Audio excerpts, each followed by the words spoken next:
Assalamualaikum warahmatullahi wabarakatuh. Perkenalkan, nama saya Nurul Fadilah dari kelas B NPM 0821015631. Di sini saya akan menjelaskan contoh folklore yang ada di sekitar lingkungan saya. Sebelumnya, pengertian folklore dulu. Folklore adalah serangkaian praktik yang menjadi sarana penyebaran berbagai tradisi budaya, atau folklore adalah cabang ilmu pengetahuan yang mengulas serta membahas mengenai kebudayaan.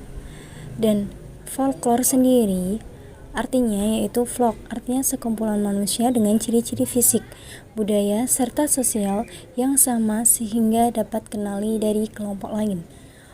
Nah, lore itu artinya adat atau pengetahuan dari nenek moyang yang diwariskan secara turun-temurun, baik secara lisan atau tidak melalui bukti-bukti fisik yang ada seperti barang peninggalan zaman dulu.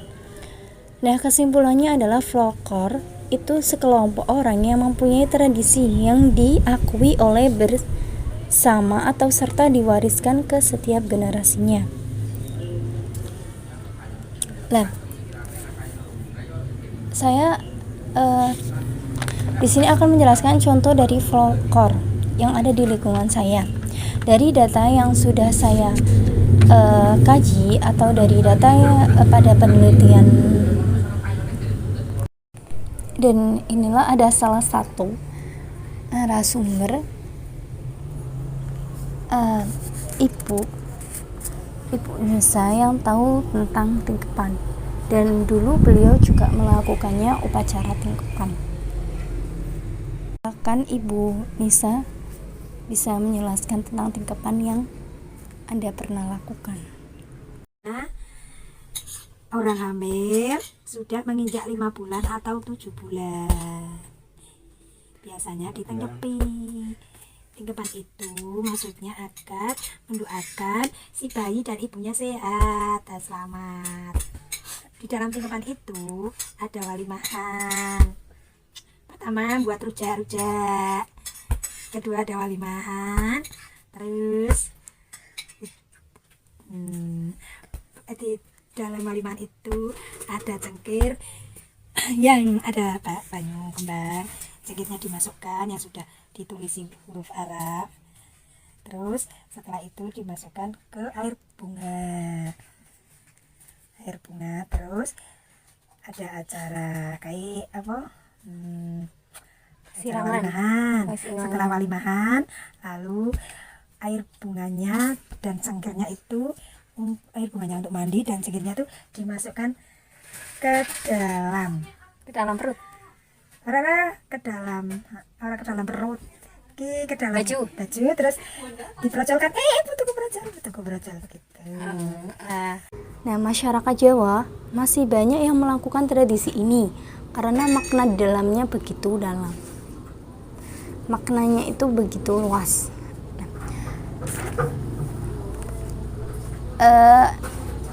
Inilah data yang sudah saya temukan dari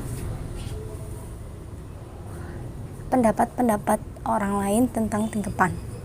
Nah, tingkepan sendiri adalah tradisi kehidupan manusia dalam selamatan kehamilan anak pertama yang menginjak usia kandungan 7 bulan.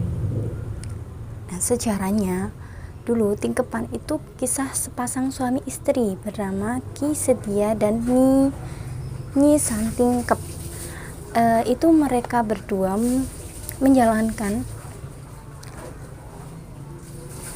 atau melakukan prihatin atau berata sampai permohonan dikabulkan oleh Tuhan.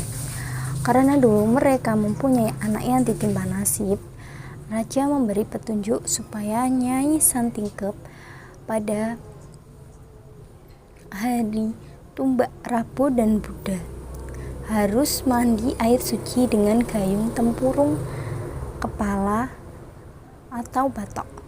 Selama mandi harus disertai pembacaan doa. Setelah mandi, Nyi Santingkep harus memakai pakaian yang sangat bersih. Kemudian dijatuhkan 2 buah kelapa gading yang berjarak antara perut dan baju yang dipakai. Nah, kelapa gading tersebut diberi gambar Arjuna dan Subhadra atau Dewa Wisnu dan Dewi Sri, agar anak yang lahir diharapkan mempunyai paras cantik atau ganteng pada gambar tersebut. Kemudian calon ibu harus membelitkan daun tebu wulung pada perutnya yang nantinya akan dipotong sebilas keris. Segala petuah dan saran dari raja dijalankan dengan cermat dan ternyata permintaan mereka dikabulkan. Semenjak itu, upacara tingkepan diwariskan secara turun-temurun dan jadilah tradisi yang wajib untuk orang Jawa yang menghormatinya. Jadi sampai sekarang tingkepan juga masih dilakukan pada orang Jawa, khususnya pada daerah Kebanyon ini. Kebanyon adalah dari daerah sekitar saya.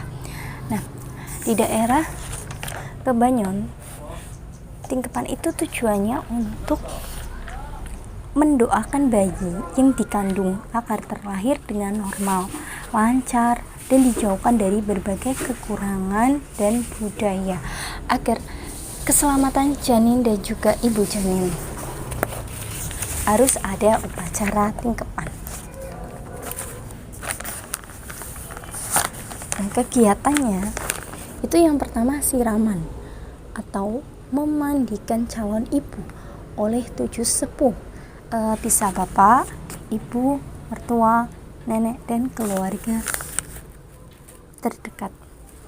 Yang kedua, memecahkan telur yang dimasukkan ke dalam kain.